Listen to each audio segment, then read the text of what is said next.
साथियों नमस्कार, आपका स्वागत है आपके अपने परिवार रोजगार की राह में। मैं शिखा तेवतिया आपके साथ बनी हुई हूँ कंटिन्यूसली। जैसे कि हमारी कल क्लास आई थी शांता की, उम्मीद है कि आप सबको समझ आया होगा।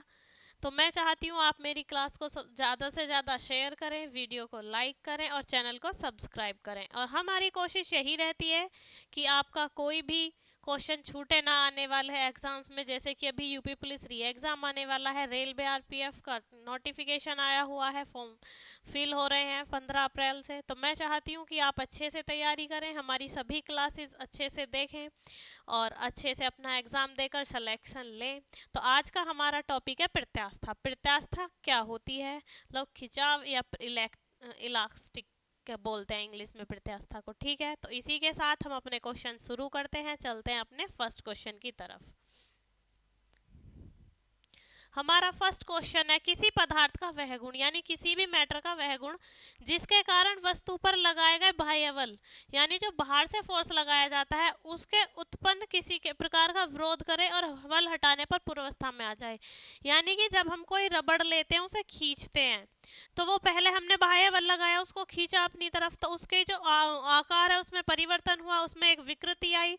तो जब हम उस बल को हटा देंगे तो वह पुनः अपनी अवस्था में आ जाए, तो वो क्या कहलाता है? आपका प्रत्यास्था कहलाता है। यही हमसे बोला गया है कि किसी पदार्थ का वह गुण जिसके कारण वस्तु और उस पर लगाए गए बाह्य बल से उत्पन्न किसी भी विकार का विरोध करती है, तो बल हटाने पर अपनी पूर्व अवस्था, पूर्व से मतलब है आपकी पहली अवस्था, पहली अवस्था में आ जाती है, तो उसे क्या कहते हैं? हम प्रत्यास्था कहते हैं, इलेक्ट्रिसिटी कहते हैं। तो हमारा आंसर हो जाता है ऑप्शन नंबर ए।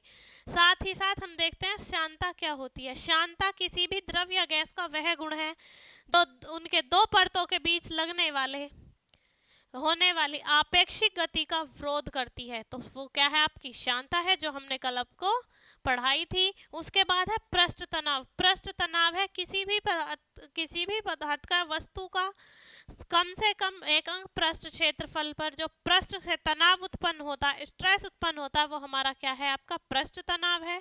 तो हमारा आंसर हो जाता है ऑप्शन नंबर ए, प्रत्यास्था। इसके बाद हम चलते हैं अपने नेक्स्ट क्वेश्चन की तरफ। नेक्स्ट क्वेश्चन है हमारा, विकृति क्या है? विकृति है हमारा, हमने कोई भी वस्तु ले ली जिसकी, जैसे कि हमने ये रबर बैंड ले लिया, यहाँ से यहाँ तक हमारा रबर बैंड है और इसकी लंबाई हमने मान ली कैपिटल एल है। अब हमने इस पर एक्स्ट्रा फोर्स लगाया। एक्स्ट्रा फोर्स के बाद इसकी जो प्रारंभिक लंबाई थी वो यहाँ से यहाँ तक थी, लेकिन उसके बाद हमने एक्स्ट्रा फोर्स लगाया तो इसकी लंबाई में वृद्धि हुई कितनी? Small L.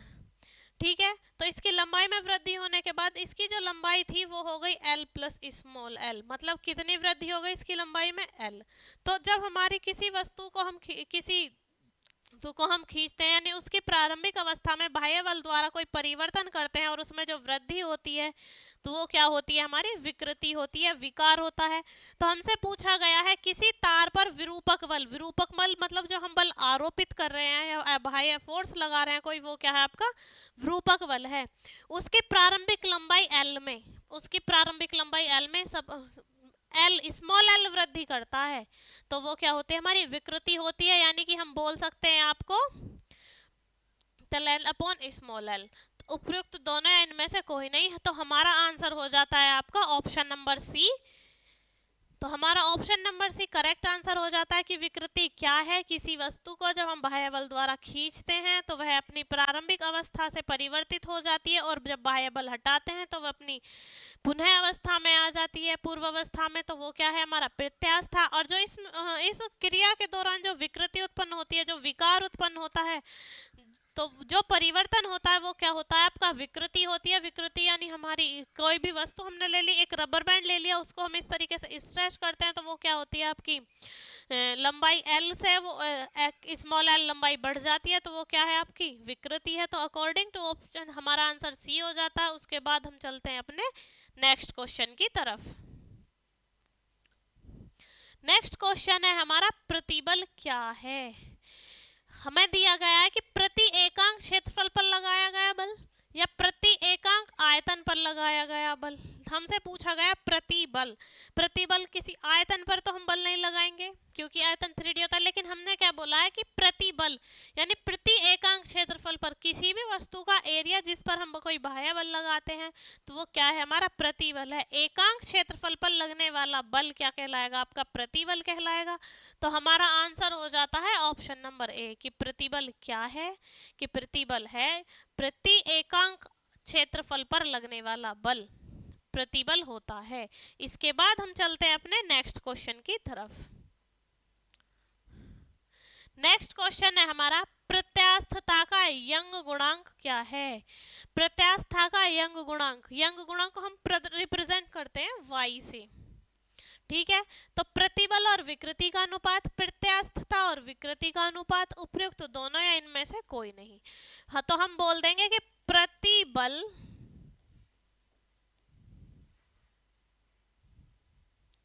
और विकृति का अनुपात क्या है, आपका यंग गुणांक यानी y है, ठीक है। या हम बोल सकते हैं प्रतिबल विकृति के अनुक्रमानुपाती होती है, तो वो क्या है, आपका यंग गुणांक है। प्रतिबल अनुक्रमानुपाती विकृति यानी जो विकार उत्पन्न हुआ है उसके लिए जो बल लगाया गया किसी वस्तु पर वो एक दूसरे के क्या हैं, अनुक्रमानुपाती हैं। और जब इसको हम बराबर में लेके आएंगे तो प्रतिबल और अनुक्रमानुपाती घटाएंगे तो y यानी यंग प्रत्यास्था गुणांक और गुणा क्या हो जाएगा, आपका विकृति हो जाएगा। और यही विकृति क्या है आपकी, यही y क्या है आपका यंग प्रत्यास्था गुणांक। क्या है ये, यंग गुणांक।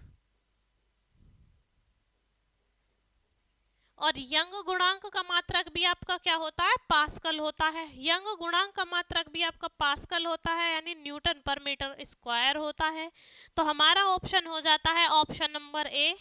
हमारा आंसर हो जाता है ऑप्शन नंबर ए कि प्रत्यास्था का यंग गुणांक क्या होता है, आपका प्रतिबल और विकृति का अनुपात ही क्या होता है, आपका यंग प्रत्यास्था गुणांक होता है। इसके बाद हम चलते हैं अपने नेक्स्ट क्वेश्चन की तरफ।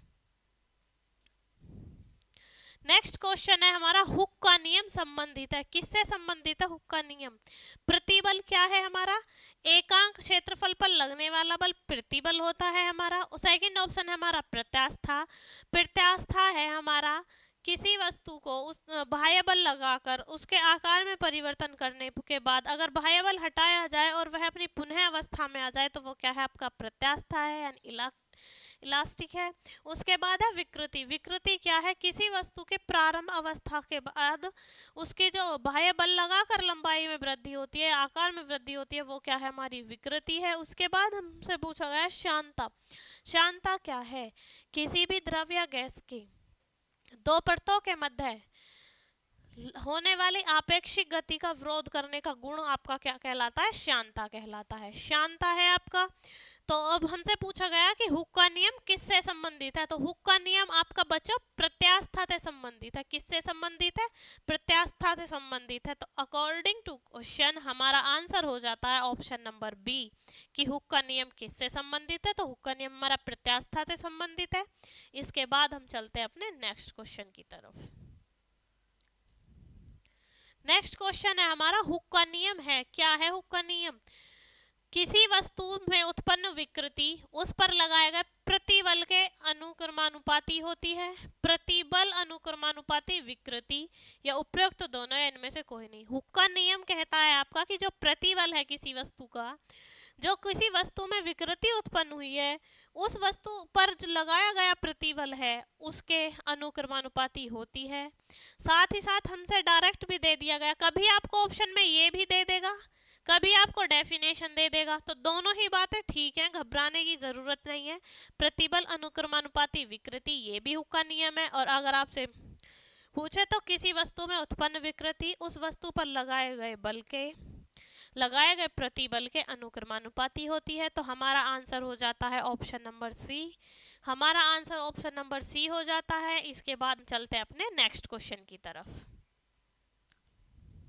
नेक्स्ट क्वेश्चन है हमारा यंग का प्रत्यास्था गुणांक y है। क्या है यंग का प्रत्यास्था गुणांक y, विकृति। यदि किसी वस्तु की जो विकृति है तो वो क्या हो, आपको अनुदैर्ध्य हो। तो प्रत्यास्था गुणांक को हम क्या कहते हैं, यंग प्रत्यास्था गुणांक यानी कि y कहते हैं। किसी वस्तु में जब विकृति हो तो वो अनुदैर्ध्य हो, अनुदैर्ध्य हो तो प्रत्यास्था गुणांक y कहलाएगा, यानी कि y इक्वल टू अनुदैर्ध्य प्रतिबल बटे अनुदैर्ध्य विकृति। यानी कि अनुदैर्ध्य प्रतिबल और अनुदैर्ध्य विकृति का अनुपात क्या होता है, आपका यंग प्रत्यास्था गुणांक होता है। उसके बाद अगर यदि विकृति आयतन में हो तो आयतनात्मक प्रत्यास्था गुणांक होता है। तो अकॉर्डिंग टू ऑप्शन हमारा आंसर हो जाता है ऑप्शन नंबर डी। हमसे पूछा गया है कि यंग प्रत्यास्था गुणांक क्या है, तो यंग प्रत्यास्था गुणांक है हमारा जब विकृति अनुदैर्ध्य हो और उस पर लगाया तो उसका जो प्रत्यास्था गुणांक है वो क्या होगा, आपका यंग प्रत्यास्था गुणांक। साथ ही साथ हम बोल सकते हैं कि अनुदैर्ध्य प्रतिबल और अनुदैर्ध्य विकृति का अनुपात भी क्या होता है, आपका यंग प्रत्यास्था गुणांक होता है। इसके बाद हम चलते हैं अपने नेक्स्ट क्वेश्चन की तरफ। नेक्स्ट क्वेश्चन है हमारा, निम्नलिखित में से कौन सबसे अधिक प्रत्यास्थ है, रबड़, गीली मिट्टी, स्टील या प्लास्टिक। ज्यादातर सभी चीजें प्रत्यास्थ होती हैं और प्लास्टिक की अधिकतम सभी चीजें क्या होती हैं, प्रत्यास्थ होती हैं। हमसे ऑप्शन में पूछा गया कि रबड़, गीली मिट्टी, स्टील या प्लास्टिक, इनमें से सबसे ज्यादा आपका क्या प्रत्यास्थ है। तो इसमें हमारा सबसे अधिक प्रत्यास्थ है आपका प्लास्टिक, क्योंकि प्लास्टिक की भी चीजें सबसे ज्यादा प्रत्यास्थ होती हैं। और अगर आपसे रबड़ और इस्पात में पूछता है, रबड़ और इस्पात में कंपैरिजन कराए अगर आपसे कि रबड़ और इस्पात में सबसे ज्यादा प्रत्यास्थ कौन है, तो आपका इस्पात है जो सबसे अधिक प्रत्यास्थ है रबड़ और इस्पात में। ठीक है, तो हमारा आंसर हो जाता है ऑप्शन नंबर डी कि प्लास्टिक क्या है, सबसे अधिक प्रत्यास्थ है। इसके बाद हम चलते हैं अपने नेक्स्ट क्वेश्चन की तरफ। नेक्स्ट क्वेश्चन है हमारा, एक निश्चित पथ पर गति करती वस्तु जब एक निश्चित समय अंतराल के पश्चात बार बार अपनी पूर्व गति को दोहराती है तो वह गति क्या कहलाती है आपकी। यानी कोई वस्तु है एक निश्चित पथ पर गति कर रही है, लेकिन एक समय अंतराल के पश्चात बार बार इसी पथ पर गति कर रही है, तो वो गति हमारी कहलाती है आपकी आवर्त गति। क्या कहलाती है आपकी, आवर्त गति। यानी एक ही पथ पर बार बार गति करती है एक निश्चित समय अंतराल के दौरान, तो वो क्या कहलाती है, आपकी आवर्त गति कहलाती है। तो हमारा आंसर हो जाता है ऑप्शन नंबर सी। इसके बाद हम चलते हैं अपने नेक्स्ट क्वेश्चन की तरफ।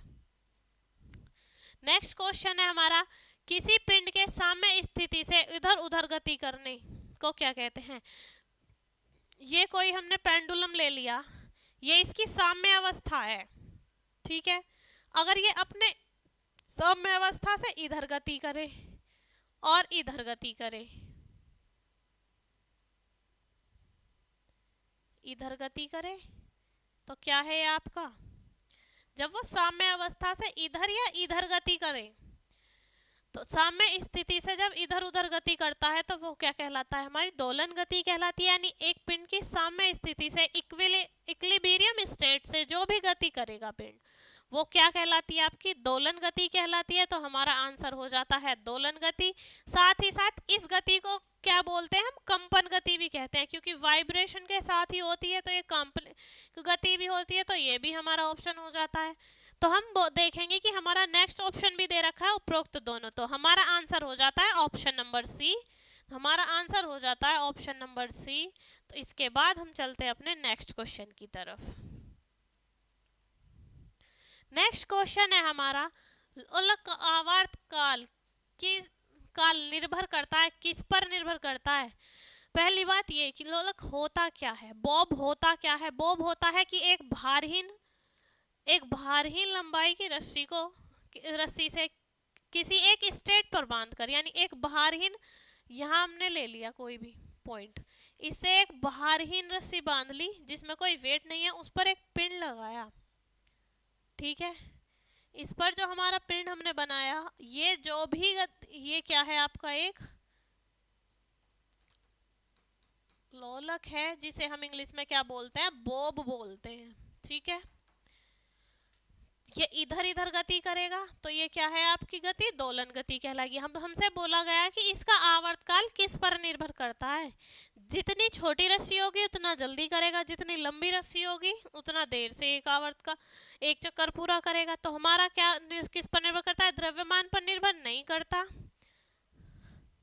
तापक्रम के ऊपर भी निर्भर नहीं करता, समय के ऊपर भी निर्भर नहीं करता। किसके ऊपर निर्भर करता है, लंबाई के ऊपर निर्भर करता है। तो हमारा आंसर हो जाता है ऑप्शन नंबर बी कि लोलक का आवर्तकाल जो निर्भर करता है वो उसकी लंबाई पर निर्भर करता है, कि जितनी ज़्यादा लंबाई होगी उतना ही वर्तकाल ज़्यादा होगा। तो हमारा आंसर हो जाता है ऑप्शन नंबर बी कि जो है वो लंबाई पर निर्भर करता है। इसके बाद हम चलते हैं अपने नेक्स्ट क्वेश्चन की तरफ। नेक्स्ट क्वेश्चन है हमारा, पेंडुलम को चंद्रमा पर ले जाने पर उसकी समयावधि में क्या होगा। पेंडुलम को जब हम चंद्रमा पर लेकर जाएंगे तो चंद्रमा पर गुरुत्वीय त्वरण कम है पृथ्वी से। कितना कम है, कि पृथ्वी के गुरुत्वीय त्वरण का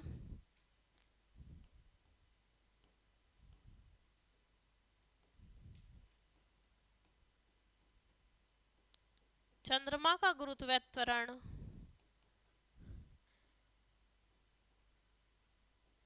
पृथ्वी के गुरुत्वीय त्वरण का 1/6 गुना होता है। ये होता है आपका किसका त्वरण, गुरुत्वीय त्वरण चंद्रमा का।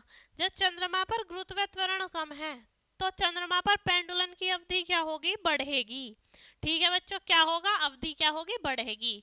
ठीक है, वो क्यों बढ़ेगी, क्योंकि हमारा फॉर्मूला होता है 2 pi under root L upon g. जब ये ग्रेविटेशनल कम होगा तो ये क्या होगा, आपका समयावधि बढ़ेगी। T इक्वल टू होता है हमारा, क्योंकि एक निकालने के समय 2 pi under root L upon g. G कितना होता है हमारा, पृथ्वी के गुरुत्वीय त्वरण का 1/6। जब 1/6 होता है तो हमारा गुरुत्वीय त्वरण कम हो गया। जब गुरुत्वीय त्वरण कम हो गया तो लंबाई बढ़ गई। तो क्या होगा आपका, कि जब हम कोई पेंडुलम चंद्रमा पर ले जाएंगे तो उसका जो टाइम पीरियड है, समय अवधि है, वो क्या होगी, बढ़ेगी। तो हमारा आंसर हो जाता है ऑप्शन नंबर डी।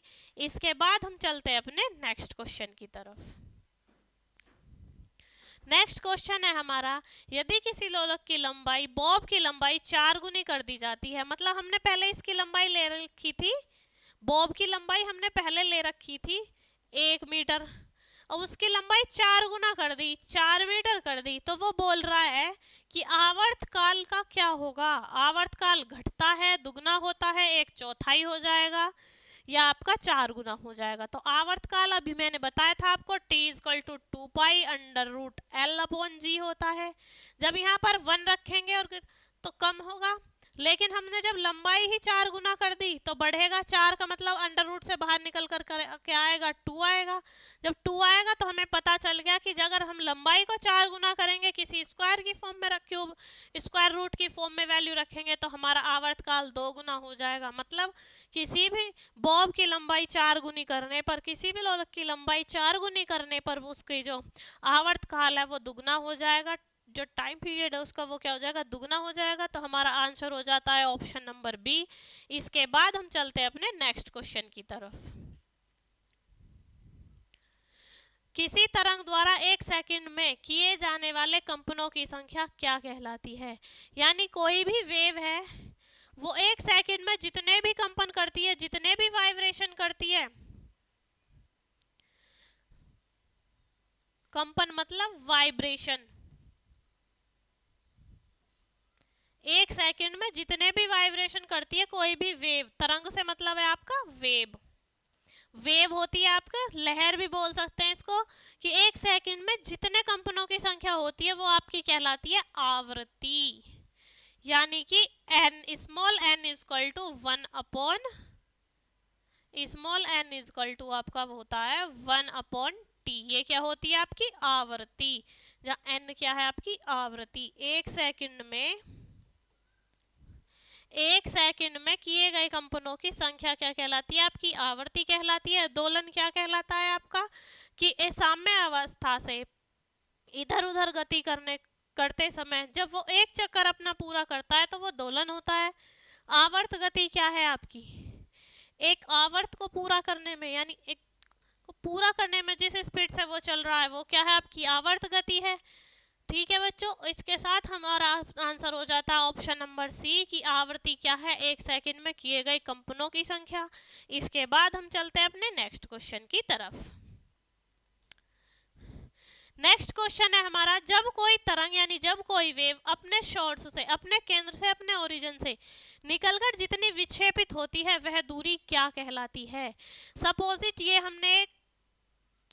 ये यहाँ से किसी वेव का ओरिजिन है और यहाँ से वेव निकलती है इस तरीके से, श्रृंग और गर्त में जाती है, ये आगे की तरफ ऐसे ही चली जाती है। तो हमसे पूछा गया कि जब वो ओरिजिन से निकलती है और अपने मार्ग में विक्षेपित होती है तो यहाँ से और यहाँ तक की ये जो दूरी है, मतलब इस पॉइंट से और इस पॉइंट तक की जो दूरी है वो दूरी क्या कहलाती है। तो ये दूरी कहलाती है आपकी आयाम। क्या कहलाती है आपकी ये दूरी, आयाम। मतलब 1 सेकंड में किए गए कंपनों की संख्या आपकी आवृत्ति। साथ ही साथ जब कोई तरंग अपने ओरिजिन से निकलती है, अपने स्रोत से निकलकर जितनी अधिक विक्षेपित होती है वो दूरी क्या कहलाती है, आपकी आयाम कहलाती है। तो हमारा आंसर हो जाता है ऑप्शन डी। जब आयाम कहलाती है, जब विक्षेपित दूरी कहलाती है हमारी क्या, आयाम कहलाती है। तो हमारा आंसर हो जाता है आपका ऑप्शन नंबर डी की आयाम। और उसके बाद हम चलते हैं अपने नेक्स्ट क्वेश्चन की तरफ। नेक्स्ट क्वेश्चन है हमारा, आवर्तकाल कहलाता है एक तरंग द्वारा आवर्त पूरा करने में लगा समय, तरंग द्वारा गर्त पूरा करने में लगा समय, तरंग द्वारा श्रृंग पूरा करने में लगा समय या उपरोक्त सभी। ये हमारी एक वेव हो गई, ये एक इसकी श्रृंग है और एक गर्त है। लेकिन हमसे पूछा गया कि एक आवर्त पूरा करने में, आवर्त क्या है हमारा, यहाँ से और यहाँ तक का, यहाँ से और यहाँ तक की जो दूरी है ये हमारी एक आवर्त है। यानी एक श्रृंग और एक गर्त को मिलाकर आवर्त बनता है। जब ये हमारा एक श्रृंग और एक गर्त को मिलाकर आवर्त बनता है तो हमसे पूछा गया कि आवर्तकाल क्या कहलाता है। ये श्रृंग है, ये गर्त है। श्रृंग और गर्त को मिलाकर आवर्त बनता है। तो एक श्रृंग या गर्त को पूरा करने में, यानी एक आवर्त को पूरा करने में लगा समय हमारा कहलाता है आवर्तकाल। तो हमारा आंसर हो जाता है ऑप्शन नंबर ए। हमसे पूछा गया था कि आवर्तकाल क्या कहलाता है। आवर्तकाल हमारा हमें ऑप्शन दिया गया है, देखो कंफ्यूज करने के लिए ऑप्शन दिया गया है कि गर्त पूरा करने में समय या श्रृंग पूरा करने में समय। लेकिन हमसे पूछा क्या गया कि आवर्तकाल क्या कहलाता है। हम देखेंगे कि एक आवर्त होता क्या है, एक श्रृंग और एक गर्त जब मिलती है तो एक आवर्त बनता है। तो वही हमारा समय होगा कि एक आवर्त को पूरा करने में जो भी समय लगेगा वो हमारा क्या कहलाएगा, आवर्तकाल। तो हमारा ऑप्शन हो जाता है ए करेक्ट आंसर। अगर आपको हमारी क्लास अच्छी लग रही है तो वीडियो को शेयर करें, चैनल को सब्सक्राइब करें और वीडियो को लाइक करें और अच्छे अच्छे कमेंट करें। ठीक है, इसी के साथ हम चलते हैं अपने नेक्स्ट क्वेश्चन की तरफ। नेक्स्ट क्वेश्चन है हमारा, गर्मियों में लोलक घड़ी सुस्त हो जाती है क्यों, बॉब सुस्त हो जाती है क्यों। लंबाई बढ़ने पर आवर्तकाल बढ़ेगा, लंबाई बढ़ने पर आवर्तकाल घटेगा, उपरोक्त दोनों या इनमें से कोई नहीं। जब गर्मियां पड़ती हैं तो आपकी मौसम वायुमंडल में नमी कम होने लगती है, किसी भी वस्तु का प्रत्यास्थ गुण बढ़ने लगता है, रेखीय प्रसार होने लगता है। तो उसी से जब लंबाई बढ़ेगी तो आवर्तकाल हमारा बढ़ता है। इसलिए जब आवर्तकाल हमारा बढ़ता है तो उसको एक दोलन करने में भी अधिक समय लगता है। इसलिए हम कह सकते हैं कि गर्मियों में जो बॉब वॉच है वो आपकी सुस्त हो जाती है। तो हमारा आंसर हो जाता है ऑप्शन नंबर ए। हमारा आंसर हो जाता है ऑप्शन नंबर ए। इसी के साथ हमारी क्लास समाप्त होती है। आपसे फिर मिलेंगे अपनी नेक्स्ट क्लास में। तब तक हमारा साथ रहिए, बने रहिए और अपनी तैयारी अच्छे से करते रहिए। ठीक है बच्चों, जय हिंद, जय भारत। मिलते हैं।